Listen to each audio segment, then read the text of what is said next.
What's up, everybody? Happy Easter. It was actually kind of a nice day around here before while the sun was out. Got some overcast coverage at the moment. But anyway, I'm back on this Toro. Yesterday I made a video swapping the carburetor over from primer to auto choke. That seemed to work. Okay, I'm not having any issues there. It worked. What I'm dealing with now was when I first went to, let's start with this. Basically, this guy tried to let's play be a mechanic.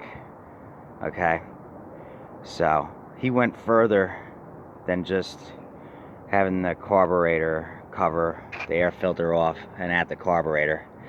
He had this off. I can tell because this thing is too close to the flywheel. That's why the blade I couldn't get this thing to start at first.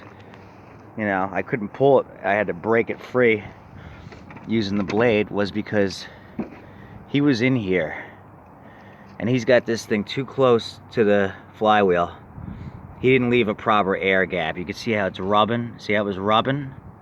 But the thing I'm dealing with is positive crankcase ventilation at the moment, which simply means it's letting the oil come back up out of the vent hose.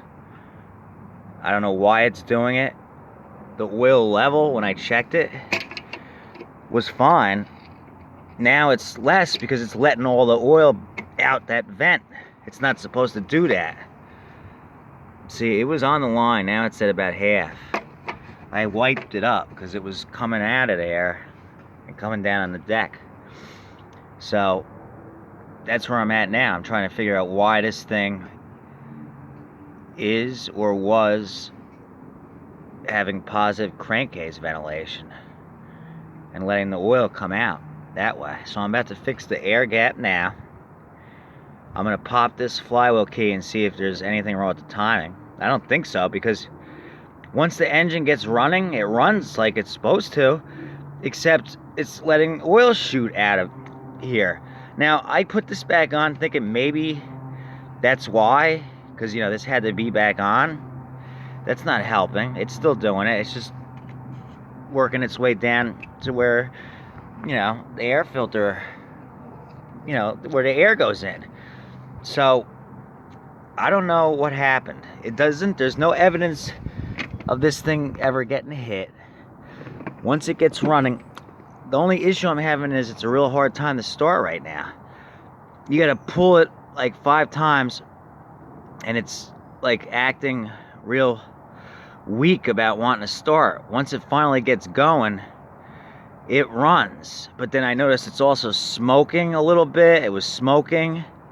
So I don't know if maybe this carburetor, even though I was able to successfully swap it over, is still not right, and that's why it's not properly choking it, and that's why it's having a hard time starting. Although the butterfly is shut right now in there. That butterfly is shut, so that's choked. That means it's choked. That opens as this thermostat heats up from the muffler, which, why isn't that moving? There it is, that's fine. That's supposed to open, and that opens the butterfly, which lets the engine run correctly after it, you know, warms up after so many seconds, so that it's not on choke anymore. So the two issues I'm having, it's not starting properly, okay, and it's letting oil out the vent. I don't know if it's because this carburetor simply isn't correct and that's what's causing the issues, or if something else is going on, because he was in here. I've got to fix that. So, and then obviously it wasn't just with this, that tractor too. He popped that cover open. I mean, he took that engine off, popped the swamp and replaced the camshaft. That's why the thing's leaking oil. This guy tried to be a mechanic, okay? He tried to fix this stuff himself and he didn't do it successfully. He failed. He gave up on this. This thing was in pieces. I don't know how this gas cap even broke, but they're cheap as hell, and I don't have one, so that's got to be ordered once I verify the engine's definitely good to go, and an air filter. But yeah, that's what he did. He tried to play Let's Play Mechanic, and he failed at it. And the thing was in pieces when I got it. But it was so new, you know, I didn't think it was going to be a big deal. A carb clean, boom, good to go after a wash. Well, that carburetor was in such bad shape, which was kind of shocking considering the age and it being all plastic, that I had to swap it over. Now, that center plastic piece can be swapped in because that's different jetting. I could do that. That would change that. But I still don't know if that would fix it. So I might have to order a carburetor too, and then see if that fixes what I'm dealing with.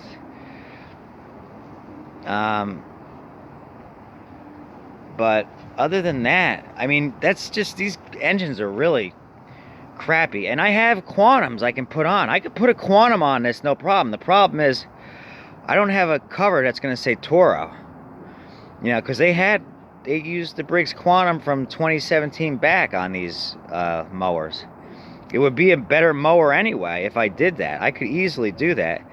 The only issue is this cover is not going to go onto a Quantum, I don't think. You know, so it says Toro properly. It's going to have another cover probably that says Craftsman. And I don't like that. That's going to look kind of cheesy. So I would have to have, you know, so I don't know about that. So I want to try to get this crappy Chinese 163cc engine fixed before I go that route. If I have to, I'll throw a Briggs Quantum on here in 5 minutes and that's it. It's done. Good. But it's going to say Craftsman because that's what the sticker is going to say, and then it's going to be like, well, what's up with that? You know, we're trying to keep this looking sharp so I get top dollar. But that's why that thing's leaking oil too. And I guarantee you there's probably nothing major wrong with that transmission. So I'm fixing other people's issues. And one thing I forgot to do that you always do before you take a mower is make sure the thing isn't seized. Luckily in this case it wasn't, but when I went to pull that rope it wouldn't go. So at first I was like, oh great, did I get a mower with a seized, you know, engine? But that wasn't the case, luckily. But I am still dealing with issues. So I figured I'd give you an update. I'm just doing this real quick because I was really interested in what the heck was going on last night because it was too late to go any further because I was able to get it to run, and you all saw that. And today's Easter, so I'm not going crazy, but I am going to just really quickly check that flywheel key and, you know, a couple other things and see if I can get this thing to run properly. You know, let it burn off whatever excess crap maybe got up where it wasn't supposed to be. And also, at first, I wasn't sure about the configuration on this, but this has to move this. So this stays behind, because I wasn't sure if this was supposed to be in front of this piece, because you can move this over in front of this piece, and that happens. This can get moved over in front like this without breaking it, and then, see, look, and then it'll throw everything out of whack. But the problem is this engine's starting no matter what, but it's taken 5 pulls, so something's wrong. So I gotta do a little bit of detective work, figure out what the hell is going on, and then most likely order a carburetor if I have to, an air filter, and a gas cap. I don't know if this gas cap letting air into there is causing problems. I doubt that. I mean, you're supposed to really, it could be, because this could be letting air in and causing problems too. Because on the Tecumseh engines, when that gas cap goes bad and that vent breaks, that engine won't run after 30 seconds. It'll die. So this could be causing problems too. So it could be minor things. Hopefully these plastic carburetors are cheap if I do have to order one. Because like I said, that wasn't the original carburetor. That was made to be primer version on a different motor that was, let's see what the CC on the other motor was. Yeah, see, this one's 140 cc. This was a smaller motor. So the jetting on that carburetor could be different. Even though I was able to successfully swap everything over, and once the engine gets running, it runs like it's supposed to, okay? But it's twofold. It's difficult to start, and it's letting oil come up out of the vent hose. So I gotta figure out what the heck's going on with that and fix this problem and check this flywheel key. Hopefully I can fix this engine. I don't think it's terminal. At first I thought, great, it was already seized up, I had to unseize it. That wasn't the case, so luckily that wasn't the issue.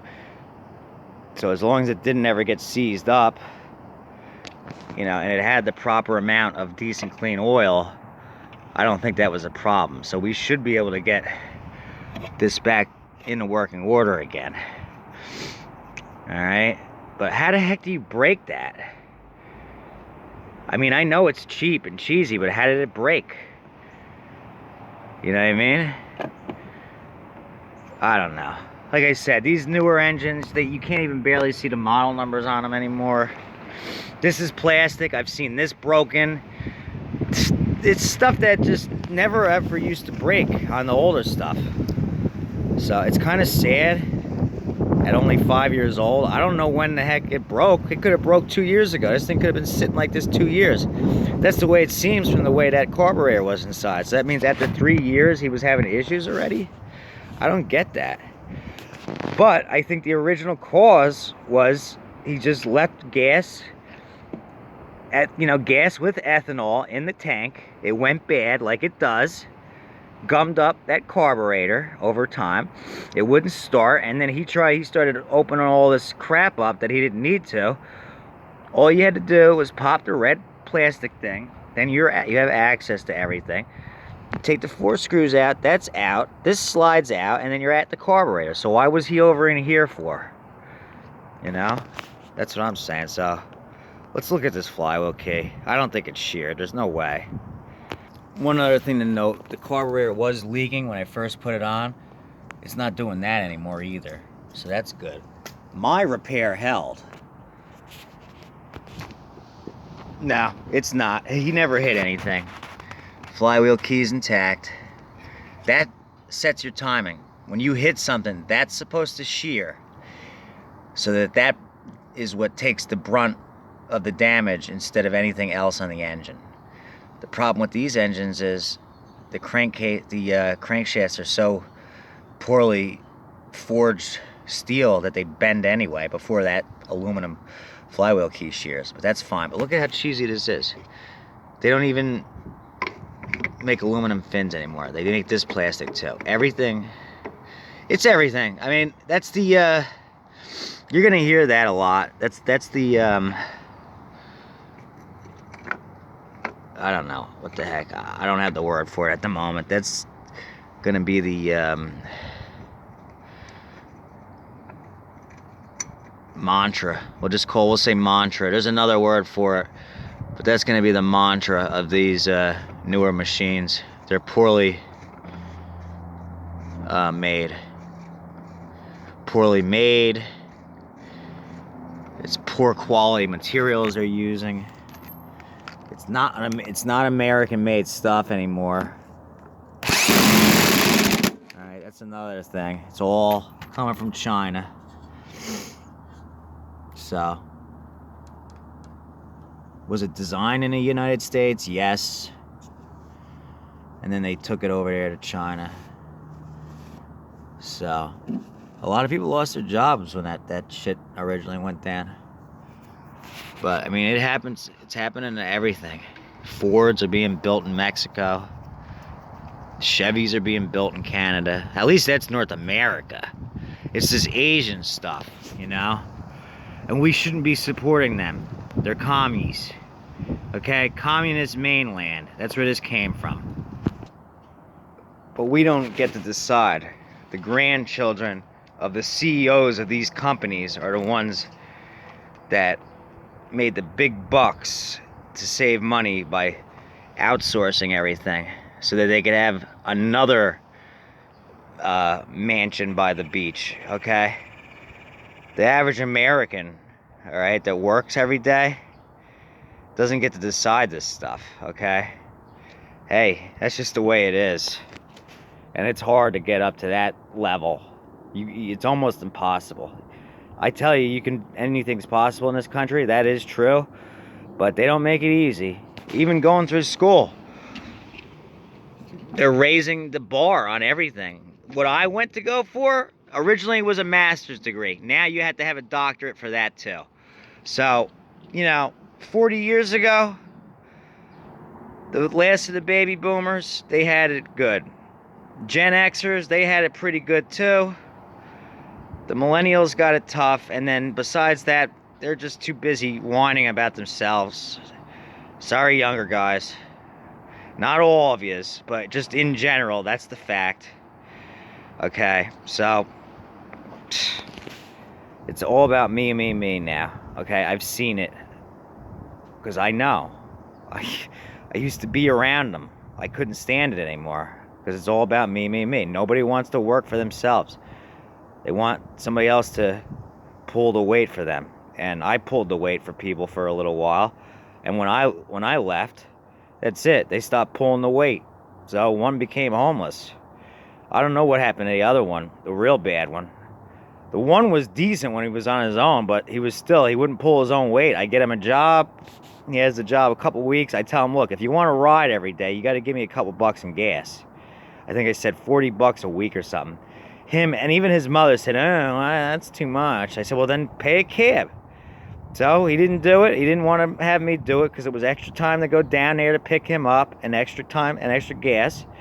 So I would have had to have left even earlier. When I used to be, I could just leave 5 minutes before it was time to be there and be there. And then he got stuck where he didn't have rides, and then he lost his job because of it. I told him, I'll give you a ride every day if you just, give me some money and gas for the week. He didn't want to do it because he didn't want to, that's just the way people are now. So, and yet, for whatever reason, I'm the bad guy, I'm the crazy guy. No. Okay, people just don't, they want to see what they want to see, and that's it. Okay? Yeah, I had an attitude. I would get pissed off. But, and then in 2004, it just, like that whole thing, I'm getting off track. Let's fix this, get this air gap correct, and run this thing again, see if we got it now. You tend to hear me bitch lately a lot, and it was always about one single thing. But for me, it wasn't one mistake I made. It was several mistakes I made when I was younger that all added up, and several things. Some things I didn't have control over. It started with elementary and getting thrown into, the whole cognitive impairment. Then it was when I got to 10th grade, I was good friends with a kid that was still in 9th grade. I went and hung out with him. That was 2001. I go back down to the junior high school. I start meeting people. A lot of them were bad influences. I started hanging out with them. I got into using drugs. That was the second big mistake. So hanging out with bad influences and using drugs of any kind, of any form, and smoking. And then another individual who also caused me problems. But that's my fault for the way I acted. Mostly my fault. Okay, and then now here I am. I'm finally know what I did. I've got it together, and people, a lot of them don't want to have anything to do with me because they think I did wrong, when it really isn't the case. People were doing me wrong all the time, and I was letting it happen, and I finally stopped for a few reasons. One, they were all heading down, like I already said, way back in like November. They were all heading to homeless, jail, prison, or dead. That's where they're all heading, and a lot of them are dead. A lot of them have been to prison, and a lot of them are in dire straits, okay?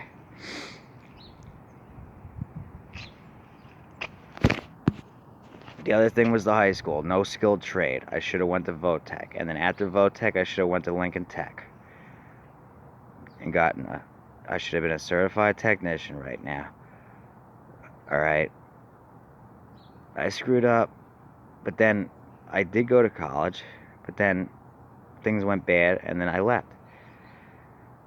But anyway, I finally got it together. I got away from all the bad influences. I kept to myself. I stopped using and doing the wrong things, and I got everything together. But so many bad things I did in the past I can't fix. It put me where I am. You see things the way they are now. A lot of things I missed out on, simply missed out on. That, you know what I mean? And it sucks. In my teens and 20s, I should have been having a good time and doing the same thing except everybody else was doing, as far as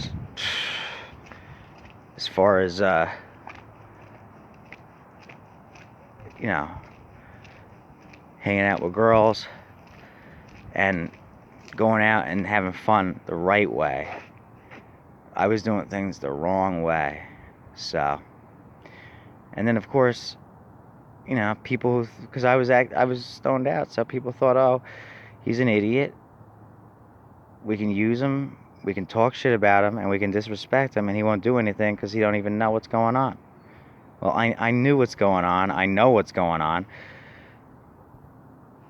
I know exactly what happened back then, and I'm not happy about it. Okay? But there's nothing you can do. The past is the past. So I'm not going to think about it no more, because you can't change it. The only thing you can do is learn from the past, correct it, and do things right in the future. And that includes having a big mouth. Don't have a big mouth, and don't tell everybody your business, because that also causes problems, and did. Alright?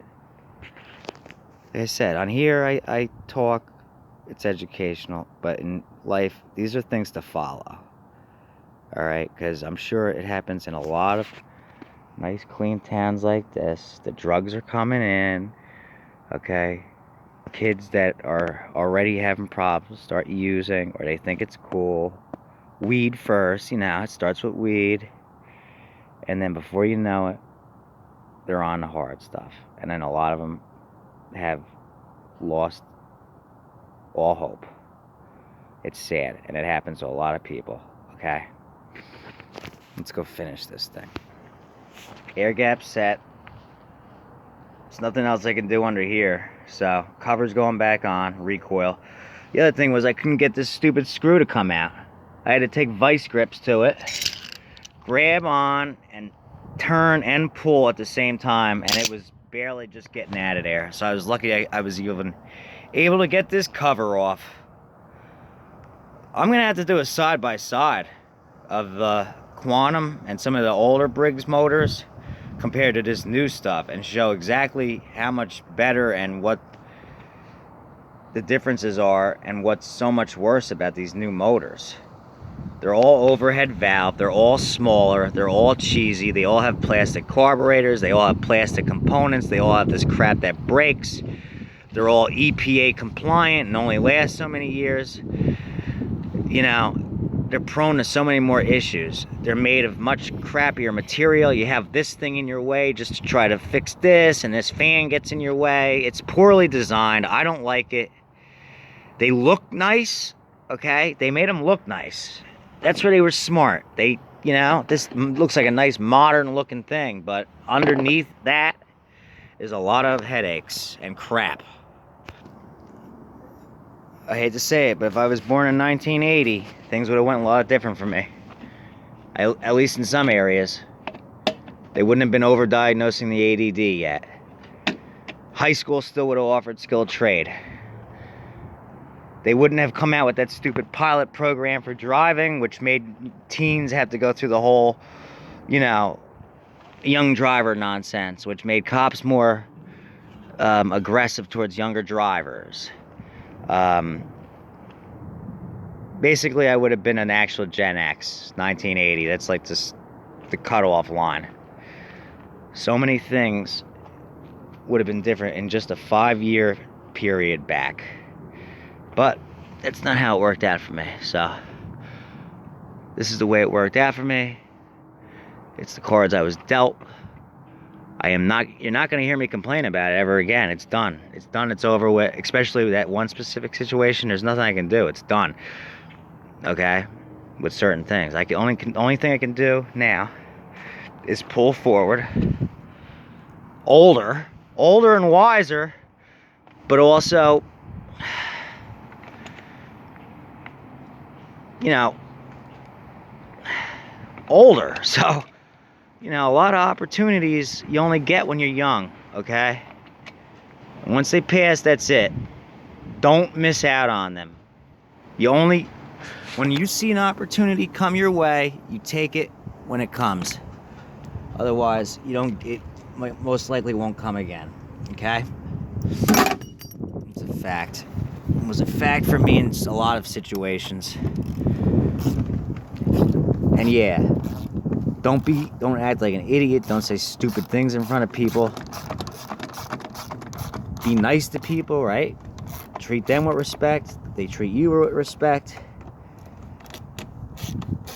That's ideal. Of course, you're always going to have people who are going to act stupid and be foolish and say dumb shit and think they're cooler than everybody else. I mean, that's just the whole social hierarchy, which, you know what, I could care less. A lot of people don't want to mess with me because they think what they want to think about me, which really wasn't true, because at the end of the day, the only true thing about me was that I was a burnout.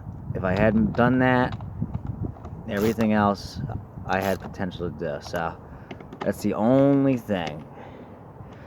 There was nothing about me being, I don't know, what was it, nerdy? I was definitely not a nerd. I did sports, did all that. It was none of that stuff. It was just, for me, you know, because I deal with what I gotta deal with. I've got ADHD.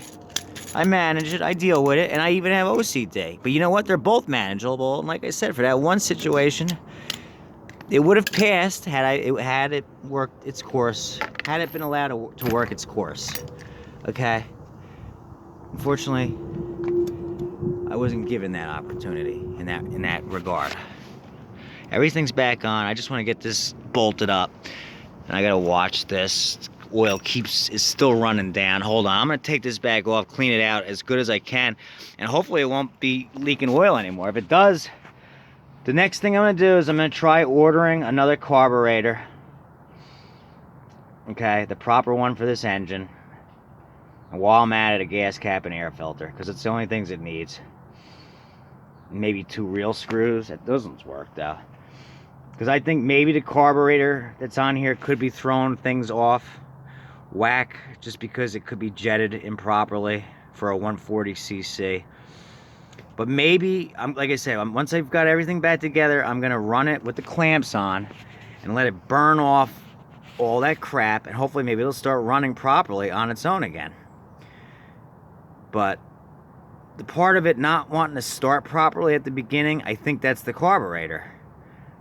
Even though I've got it out as an auto choke, it's not responding properly because it was originally a primer bulb carburetor for a 140cc engine. Now, if it was a primer bulb carburetor for a 163cc like this, maybe it would have been a direct swap otherwise, as far as jetting, except for the fact that it had a primer bulb. I don't know. I just tried it. It worked. The engine will run. But I don't know if the starting issue is because that's simply not the correct carburetor for it. That could be it for that. The smoking, the oil coming out, the vent tube, that can't be from the carburetor, I don't think. So that's something else. That's either this thing was tipped on its side. It has to be something. Because this is one of them smart stow units where they say you could tip it on its side. Maybe it was tipped on its side for several for quite a while. Who knows? I don't know its history other than what he told me. Basically, that it wouldn't start. He had this air filter off, which means it was ethanol related. The carburetor was gummed up, which it was. It was really terrible inside. The needle was frozen into the seat area with rusty particles, which is very weird considering there's only a couple pieces of rust, but that was it. I don't know. Alright, everything's back together as it should be. I'm gonna put the clamps. Anybody know Futurama? That one character, the robot with the clamps. He's one of the mob bosses, secondaries. He's like, you want me to give you the clamps? So anyway, we're putting a clamp on here so that when I start this, it stays running. And we're gonna let this thing run and hopefully it clears itself up. Hopefully that's all it was, is just, you know, it's sat in the wrong position and oil got in the wrong area. But as far as the hard starting, that may be just, I'm gonna have to get the right carburetor, bite the bullet, because you know what, I should be able to get almost $300 for this.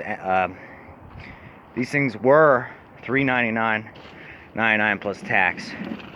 I mean, it's the Smart Stow one, the rear wheel drive with the personal pace, the whole enchilada, and the price on everything is going up. I got $300 for one of these last year with this same engine, and that one had too much oil in it, and it was doing the same thing. It was smoking like crazy, kind of like this one's doing. So I don't know. See, it should really be going on one pull. That's already an indicator. Not like 5 pulls.